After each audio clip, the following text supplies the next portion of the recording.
I was sitting in my car outside her house, hands shaking, reading through 3 years of text messages. Every single one, and there it was, a pattern so clear I could not believe I would missed it. Every time I would share something vulnerable, every fear, every insecurity, every private confession, she would weaponize it. Not immediately, sometimes months later, but without fail. My own words would come back twisted, sharpened, aimed directly at my heart. My mother had been collecting ammunition for years, and I would been handing it to her gift, wrapped, thinking I was building trust. My mother was not a monster. That is what made it so hard to see. She was warm, charming, the kind of person strangers loved immediately.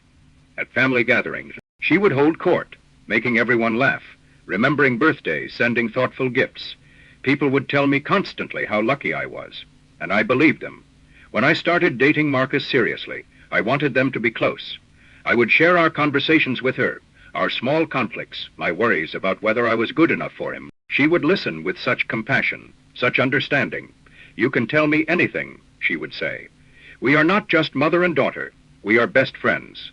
The first red flag came 6 months into my relationship. I would confided that Marcus and I had argued about money. Nothing serious, just different spending habits. 2 weeks later, at a family dinner, she casually mentioned to my aunt how Marcus has some concerning financial habits. She said it with such concern in her voice. When I confronted her later, she looked genuinely confused. "I was just worried about you, honey. That is what mothers do." I apologized for overreacting.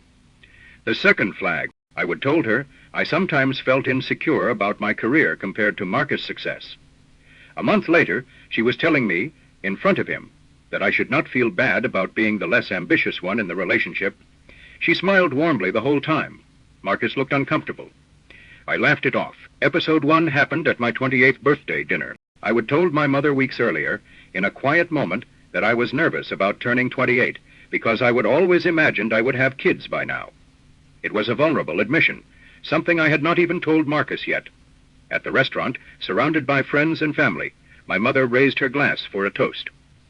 "To my beautiful daughter," she said, "who I know is worried about her timeline, but trust me, some women just take longer to figure out what they want in life, and that is okay." The table went quiet. Marcus squeezed my hand under the table. My face burned. Later, when I tried to talk to her about it, she looked wounded. "I was trying to make you feel better," she said, her eyes filling with tears. "I have never told anyone about my own struggles with fertility. I thought sharing that would help you. I am so broken about this, and I was just trying to connect with you." Suddenly, I was comforting her. Suddenly, I was the one apologizing. Episode 2 came 3 months later. I would confided in my mother that Marcus and I were having some intimacy issues. Nothing dramatic, just the normal ebb and flow of a long-term relationship.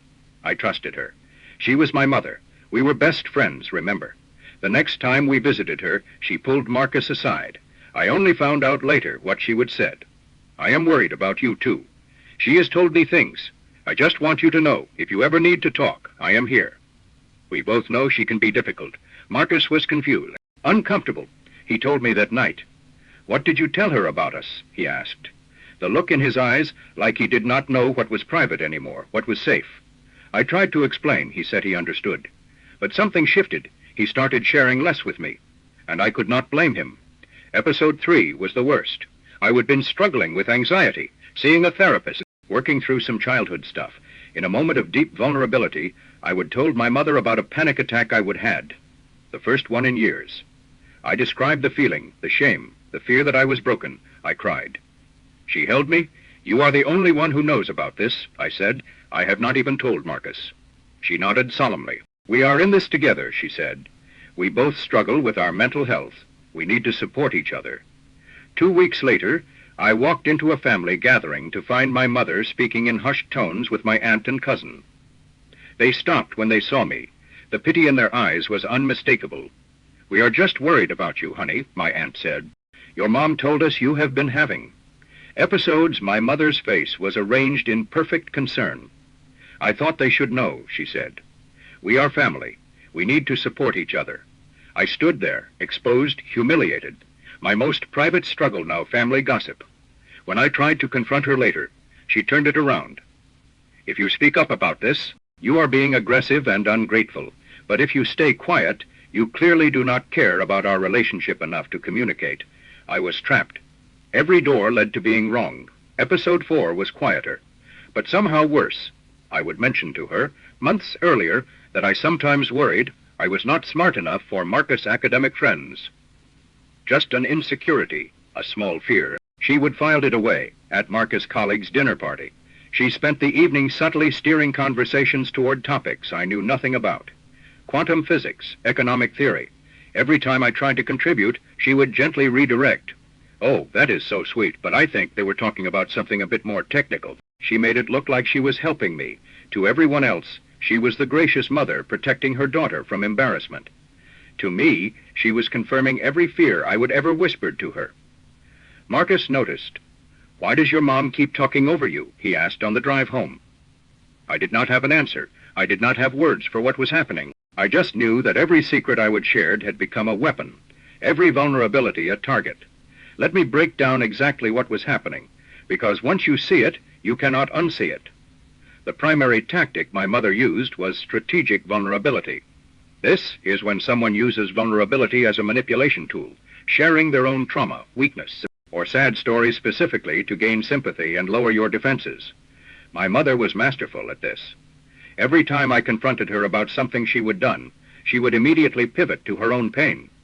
I have never told anyone this, but I struggled with the same thing. You are the only one who knows about my own mental health battles. I am so broken about this. The effect was immediate. I would go from hurt and angry to comforting her. She would transform from perpetrator to victim in seconds. The red flag here is heavy trauma dumping, especially early in conflicts. If someone consistently redirects confrontations to their own suffering, making you feel responsible for their pain, that is not connection, that is control. The second tactic was forced teaming. This is creating a false sense of partnership or shared goals using we language to imply connection that does not actually exist. We are in this together. We both struggle with mental health. We need to support each other. Notice how these phrases sound supportive.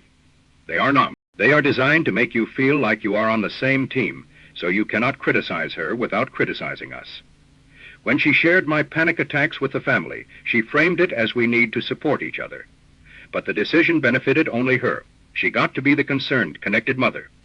I got to be the family's mental health project. The red flag, decisions framed as we that somehow only benefit them. The third tactic was the charm offensive. This is using excessive charm to disarm and manipulate. Being overwhelmingly friendly, flattering, helpful. Too good to be true. My mother was beloved. Everyone thought she was wonderful. The charm served a purpose. It made me look crazy when I tried to describe what was happening. Your mother? She is so sweet. The charm appeared most intensely when she wanted something. Information, access, control. It disappeared behind closed doors.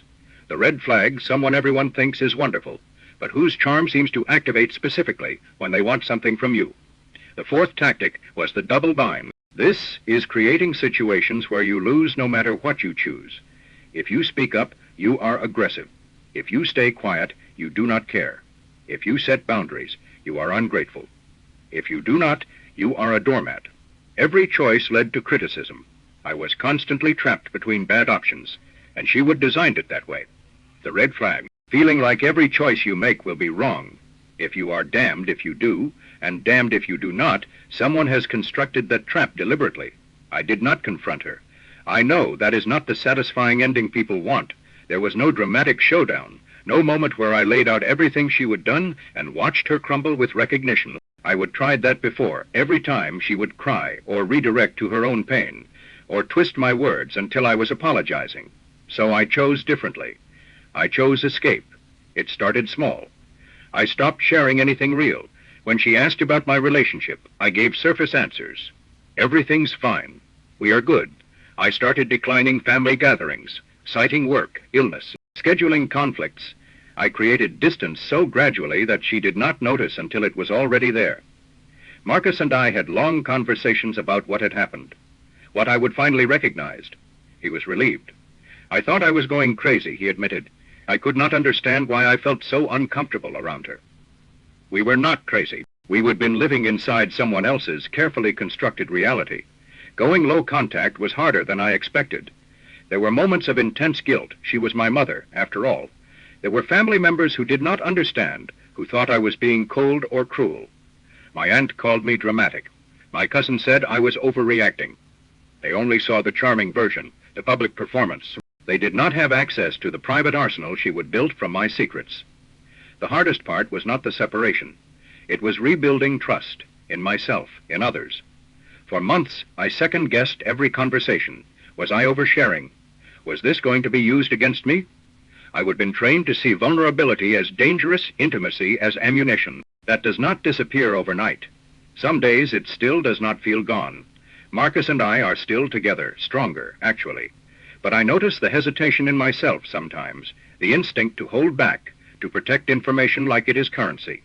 That is her legacy. That is what I am still unlearning.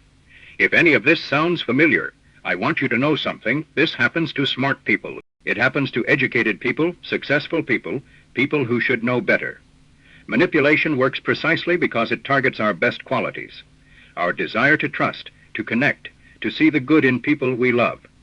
Here are 3 red flags that should be non-negotiable, the ones I wish I would recognized earlier. First, your secrets become public knowledge. If you share something private and it mysteriously spreads, that is not an accident. That is a choice someone made. Trust is built through discretion, not through "I was just worried about you." Second, confrontations always end with you apologizing. If every time you try to address something hurtful, you somehow end up comforting them and feeling guilty, the conversation is being hijacked. Your feelings are valid. They do not need to be earned through their pain. Third, you feel worse after sharing. Vulnerability should build connection, not anxiety. If you consistently feel exposed, unsafe, or regretful after opening up to someone, your instincts are telling you something. Listen, 3 steps for getting out. First, document. Before you make any move, write down specific incidents, dates, quotes. What happened? Manipulation thrives in vagueness. Specificity is your protection and your clarity. Second, build your external support system. Talk to a therapist, a trusted friend, someone outside the manipulator's sphere of influence. You need witnesses to your own reality. Third, create distance before you create confrontation. You do not owe anyone a dramatic explanation. Sometimes the safest exit is the quiet one. Protect yourself first. Explanations can come later or never. If you recognized yourself in this story, whether as the person being manipulated or even uncomfortably, as someone who has used these tactics, the awareness is the first step. We learn these patterns somewhere. We can unlearn them too. Drop a comment if this resonated. You are not alone in this, and your story matters.